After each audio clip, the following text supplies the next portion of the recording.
Ya, pemirsa, Badan Meteorologi dan Klimatologi Geofisika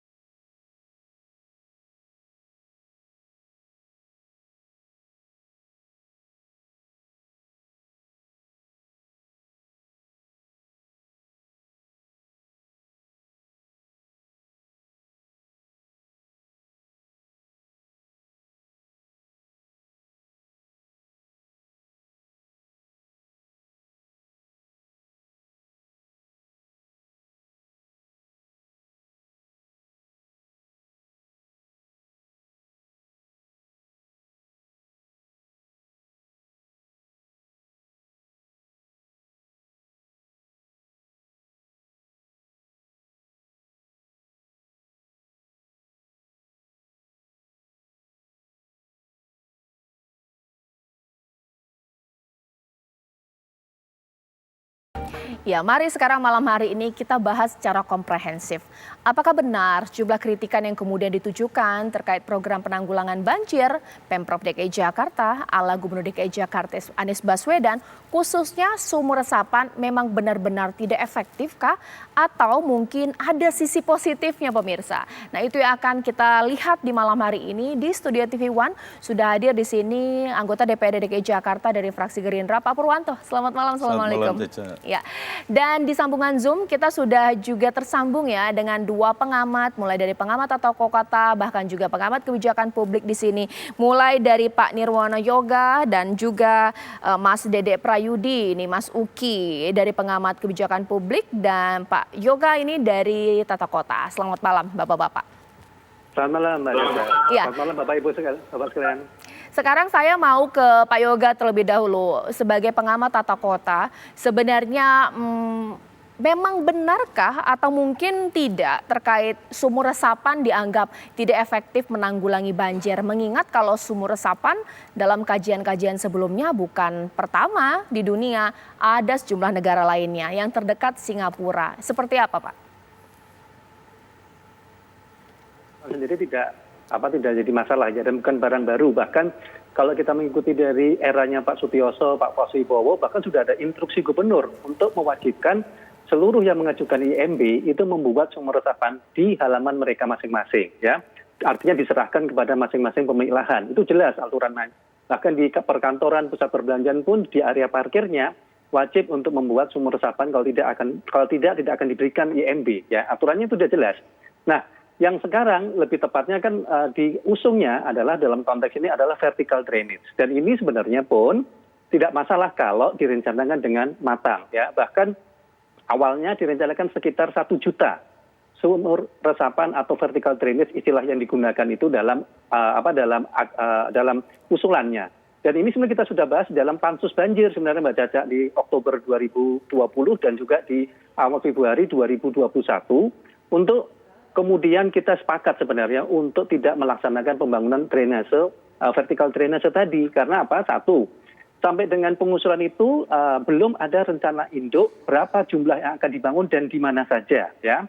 Catatan hari ini yang kami terima dari Dinas Sumber Daya Air, sampai dengan akhir tahun lalu sudah terbangun sekitar 30 ribuan sumur resapan atau vertical drainage, dan itu sebagian besar berada di wilayah selatan ya, artinya Jakarta Barat bagian selatan, Jakarta Selatan, dan Jakarta Timur bagian selatan. Nah, sementara banjir dalam 3 hari terakhir ini berada di wilayah Jakarta Utara ya, Jakarta Barat bagian utara, Jakarta Utara, Jakarta Pusat, dan Jakarta Timur bagian utara, yang notabene tidak bisa dibangun sumur resapan karena tanah dangkal ya, hanya kedalaman 2-3 meter saja kalau kita buat di daerah Jakarta Utara misalnya sudah keluar air tanah, sehingga tidak mungkin dibangun sumur resapan atau vertical drainage. Nah, inilah yang kemudian menjadi catatan kenapa sampai dengan sekarang itu tidak mampu mengurangi atau menghilangkan terutama genangan lokal ya. Kita belum bicara banjirnya, genangan lokal di lokasi-lokasi yang sudah dibuat sumur resapan atau vertical drainage. Dan ini pun penempatannya yang saya katakan tadi, karena tidak memiliki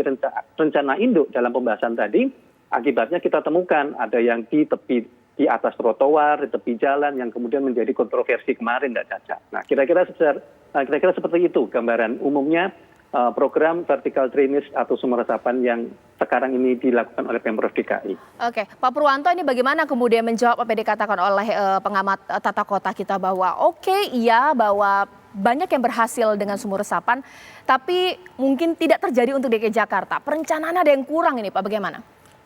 Begini Cica, sebelumnya saya cuma mau coba meluruskan apa yang menjadi pemahaman kita bahwa mengapa sumur resapan ini menjadi sangat penting buat Jakarta. Yang pertama, Jakarta itu sudah sangat maksimum untuk menampung drainase kita, menampung kekuatan air. Drainase kekuatan kita itu hanya 100 mm per hari. Sementara hujan di Jakarta itu saat ini sudah mulai di atas 150 mm per hari. Artinya sudah ekstrim. Itu pertama. Artinya harus ada rekayasa untuk melakukan ini. Sumur resapan adalah langkah yang dilakukan oleh pemerintah Provinsi DKI Jakarta sejak zaman Pak Jokowi. Hanya tidak dilakukan secara masif. Jokowi memulai dengan membangun di depan kantor balai kota. Sumur ada 9. Saat itu tidak efektif karena kedalaman hanya 4 meter. Kemudian dimasifkan sampai dengan keluar Pergub nomor 20 2013, ditandatangani 1 April 2013, dibuat 3.000. Belum sampai selesai di 2013 itu Pak Jokowi mencalonkan diri menjadi presiden di 2014. Di situ sudah mulai ada efektivitas dari sumur resapan ini. Bedanya di era Anies ini sejak tahun 2017, 2018, 2019 masif sumur resapan ini, terutama di 2019, sehingga memungkinkan apa yang menjadi kendala untuk menyerap air ke tanah itu sudah bisa teratasi. Contoh dan faktanya adalah coverage area yang biasa banjir sekarang mulai berkurang. RW-RW yang biasanya terdampak karena banjir sudah bisa teratasi. Durasi air tergenang menjadi cepat. Kemudian beberapa tempat yang memang menjadi fokus untuk pelaksanaan sumur resapan di wilayah ibu kota memang selatan dan timur. Kemudian kenapa barat dan utara menjadi terbelakang? Karena proses kontur tanahnya berbeda dengan selatan dan timur. Ketika itu digali dengan ketinggian, dengan kedalaman 4 meter sampai 15 meter, keluar air. Apa yang dilakukan kemudian? Kita tidak kalah akal ternyata. Mereka melakukan upaya penanggulangan banjir dengan sisi lain. Pengerukan lumpur secara masif, kemudian melakukan pengerukan PHB, kemudian melakukan pembuatan mikrosaluran di ganggang yang membuat semuanya menjadi penurunan yang sangat efektif. Data dari 2015 sampai 2017 sudah bisa kita lihat bahwa itu bukti sumur resapan memiliki efektivitas yang luar biasa. Memang dalam pelaksanaannya tidak 100% mengacu secara otentik terhadap pergub yang sudah dibuat. Kenapa begitu? Karena volume yang dibuat sekarang jauh lebih banyak.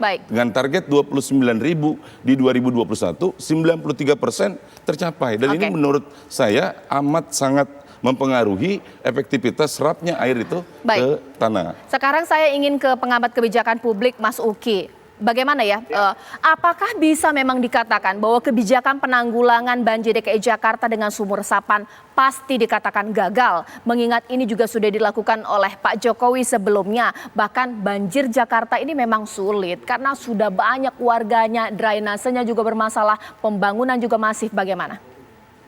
Ya, begini, kalau kita membicarakan soal hujan, pertama-tama kita harus paham dulu konteksnya ya, bahwa memang betul bahwa curah hujan di DKI Jakarta yang tinggi ini adalah sebuah keniscayaan dan dia akan semakin meninggi lagi. Karena apa? Karena kita, satu dunia ini, seluruh umat manusia itu sedang mengalami yang namanya climate crisis atau krisis iklim yang disebabkan oleh perubahan iklim tadi itu ya. Yang dimana itu contohnya adalah misalnya naiknya permukaan air laut, lalu juga meningkatnya suhu bumi dan lain-lain. Nah, kalau saya melihat sebuah kajian dari UGM ya, Universitas Gadjah Mada, di situ disebutkan dampak dari perubahan iklim itu adalah degradasi lingkungan, bencana alam, cuaca ekstrim, kerawanan pangan dan banjir, gangguan ekonomi, konflik dan lain-lain. Nah, sekarang kita spesifik berbicara soal cuaca ekstrim. Tadi sudah saya sebutkan di pertama bahwa naiknya curah hujan itu adalah keniscayaan. Nah, lalu apa yang kita lakukan sebagai manusia? Apa yang dilakukan oleh pembuat kebijakan? Jadi begini, penanggulangan cuaca ekstrim itu biasanya dilakukan dengan dua hal, yaitu mitigasi, yaitu upaya pencegahan bencana, Lalu yang kedua adalah adaptasi. Ketika bencana itu sudah tidak lagi dapat dicegah, lalu kita harus seperti apa? Nah, adaptasi ini misalnya seperti tsunami misalnya, karena manusia tidak bisa mencegah bencana tsunami misalnya seperti itu. Nah, mengerucut lagi sekarang kita berbicara soal banjir. Nah, data dari BPBD itu memang betul ya. Ini saya membuka catatan saya menunjukkan adanya peningkatan curah hujan. Jadi pada tahun 2014 misalnya ya, curah hujan tertinggi, dua tertinggi itu adalah 154 dan 248 dan naik terus hingga pada 2020 itu mencapai 377 pada bulan Januari dan juga 277 pada bulan Februari. Nah, inilah kemudian pengambil kebijakan itu harus menunjukkan komitmennya di dalam penanggulangan bencana banjir tersebut. Komitmen pertama yang harus kita lihat itu adalah komitmen anggaran misalnya seperti itu ya. Nah, ini saya ingin melihat lagi ya anggaran di DKI terkait dengan penanggulangan banjir. Justru ini menariknya adalah semakin kita melihat bahwa curah hujan itu semakin tinggi, justru anggaran penanggulangan banjir itu turun terus semenjak 2017 ya. Saya mencatat 2017 saya ambil datanya dari BPBD itu 3,12 ya triliun. Lalu pada 2018 itu 2 triliun, pada 2019 1,75 triliun, pada tahun 2020 1,48 kemudian direvisi menjadi 1,8 yang dimana realisasinya ternyata lebih rendah daripada target sebelum anggaran sebelum direvisi yaitu hanya 1,3 triliun rupiah. Nah, pada tahun 2021 itu anggarannya dari catatan saya ya, ini saya beri label agak merah. Kenapa? Karena kemarin itu ada perubahan ya, soalnya ada yang dicoret oleh DPR lain itu 1,9 triliun. Nah, inilah yang kita saksikan sekarang ya, justru semakin meningginya ekspektasi kita tentang curah hujan yang akan semakin tinggi, justru anggaran penanggulangan banjir ini malah justru turun gitu dari 3, menjadi 2, menjadi 1. Nah, lalu apa yang sudah dilakukan oleh Pemprov terkait dengan penggunaan anggaran tersebut? Dari RPJMD saya melihat di sini seharusnya ada naturalisasi dan ada normalisasi. Normalisasi itu dilakukan oleh pemimpin di periode sebelumnya dari 2012 sampai 2017 itu sepanjang 16 km walaupun itu di bawah target ya 30 something kilometer. Nah, kemudian di era Pak Anies normalisasi kemudian tidak dijalankan, bahkan pada 2019 itu dicoret ya melalui sebuah pergub. Dan naturalisasi sendiri itu masih di fase yang gitu-gitu aja, artinya masih di pembebasan lahan dan lain-lain, sehingga sebenarnya belum ada upaya-upaya yang terlalu efektif. Nah, sekarang kita mengerucut kepada sumur resapan. Dari catatan saya mencatat beberapa hal ya. Ini saya mengambilnya dari cabang ilmu physical geography, bahwa sumur resapan itu seyogyanya, utamanya itu memiliki fungsi utama untuk meningkatkan unsur air di dalam tanah.